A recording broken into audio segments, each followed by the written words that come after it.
السلام علیکم۔ دیکھیے، ایک تو ہے وہ آئیڈیل کہ جس کو ہمیشہ پیش نظر رہنا چاہیے، جس کے بارے میں کوئی کنفیوژن نہیں ہونی چاہیے، اور اس کو سمجھنے میں اگر کچھ ڈفیکلٹیز ہیں، کویسچنز ہیں، ڈاؤٹس ہیں، تو وہ زیر بحث آنے چاہیے۔ میں نے جو بات بیان کی ہے کہ جب کبھی کوئی کسی دوسرے کو لون دے تو جس نے لون لیا ہے وہ اپنے لینڈر کو جب واپس کرے، اگر یہ بزنس کے مقصد کے لیے نہیں لیا گیا تو اسے اس کی وہ ویلیو واپس کرنی چاہیے کہ جو ویلیو اس نے اس سے بورو کی، یعنی جب اس نے اس سے لون لیا تو اس کے اماؤنٹ کی جو ویلیو تھی وہ ویلیو اس کو واپس کرنی چاہیے۔ یہی اس عدل اور انصاف کا تقاضا ہے کہ جس کو اللہ تعالیٰ قرآن مجید میں بیان فرماتے ہیں، اور یہ فرماتے ہیں کہ لا تظلمون ولا تظلمون، نہ تم ظلم کرو گے اور نہ تم پر ظلم کیا جائے گا۔ Be fair and just. اب جب اس آئیڈیل کو، یعنی اگر تو اس میں کوئی شبہ ہے کہ ہمیں وہی لاکھ روپے واپس کرنے ہیں جو سن 2000 میں مجھے کسی نے دیے تھے، تو پھر تو اس پہ گفتگو ہو سکتی ہے، اور میں سمجھانے کی کوشش کروں گا کہ وہ لاکھ روپے جو سن 2000 میں کسی نے آپ کو دیے تھے، آج 2024 میں وہ لاکھ روپے اپنی ویلیو بہت کھو چکے ہیں، اور وہی لاکھ روپے ظاہری طور پر دینا یہ ناانصافی ہوگی، یہ وہ ظلم ہوگا کہ جس کو قرآن مجید میں بھی بیان کیا گیا ہے۔ اب پریکٹیکلی کیا ہوگا؟ اب پریکٹیکلی ایک تو یہ کہ کہیں کسی ملک میں، سوسائٹی میں قانون سازی ہو جائے تو پھر اس قانون کے مطابق فیصلے ہوں گے۔ میں یہ کہہ رہا ہوں کہ جو قانون بھی بنے وہ بھی اسی اصول کو سامنے رکھتے ہوئے بنے، لیکن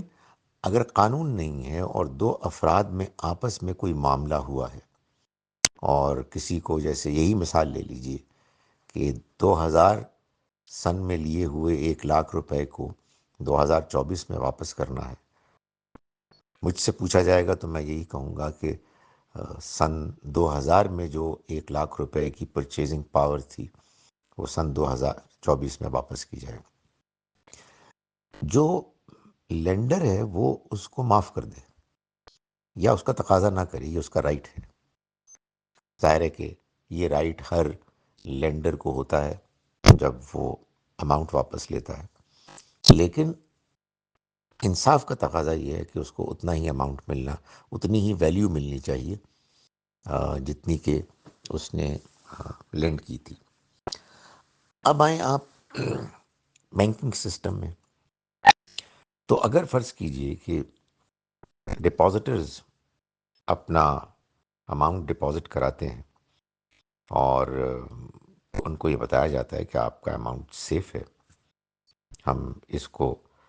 جب آپ چاہیں گے واپس کر دیں گے، تو اصل میں جو بات کہہ رہا ہوں وہ یہ ہے کہ اماؤنٹ کا سیف ہونا اصل میں ایک بے معنی اسٹیٹمنٹ ہے۔ اس کی وجہ یہ کہ وہ اماؤنٹ اپنی اصل ویلیو، حقیقت، پرچیزنگ پار لوز کر رہا ہے۔ تو بینک کو یہی کہنا چاہیے کہ جب آپ آئیں گے، چونکہ ہم آپ کے فنڈز کو استعمال کر رہے ہیں، تو جب آپ آئیں گے تو ہم کم سے کم اس کی وہ پرچیزنگ پار آپ کو دیں گے کہ جو اس وقت اس کی تھی جب ہم نے آپ سے وہ فنڈز لیے۔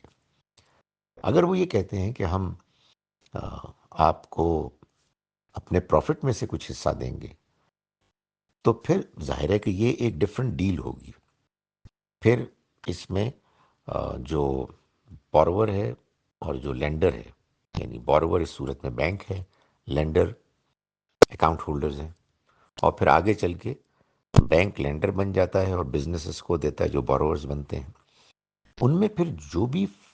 معاہدہ ہوگا پروفٹ شیئرنگ کا، اس کے مطابق عمل ہوگا۔ وہ ایک ظاہر ہے کہ الگ سے سوچ ہوگی، اس کے بارے میں الگ انداز ہوگا ڈسیشن کا، ڈسیشن اس بارے میں کہ کیا شیئرنگ مارجن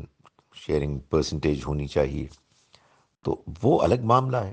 لیکن جب آپ کسی کو لون دے رہے ہیں اور وہ خاص طور پر بزنس میں استعمال کر رہا ہے، یا فور دیٹ میٹر کوئی اپنی ضروریات زندگی کے لیے بھی لے رہا ہے، اور وہ افورڈ کر سکتا ہے کہ وہ ایک جائز ریٹرن واپس کرے، تو میں اس بات پر انسسٹ کرتا ہوں کہ وہ پرچیزنگ پاور کو واپس کرے، نہ کہ فیس ویلیو کو۔ باقی پروفٹ شیئرنگ کا معاملہ اور ہے، وہ آپ اپنی انڈرسٹینڈنگ کے مطابق جتنا پروفٹ مارجن آپ تقاضا کر سکتے ہیں، جو آپ سمجھتے ہیں آپ کا رائٹ ہے، آپ کو کرنا چاہیے۔ اس میں بھی یہ چیز آپ دیکھیں گے کہ ریٹ آف انفلیشن سوسائٹی میں، اکانومی میں کیا ہے، وہ امپیکٹ کرے گا آپ کے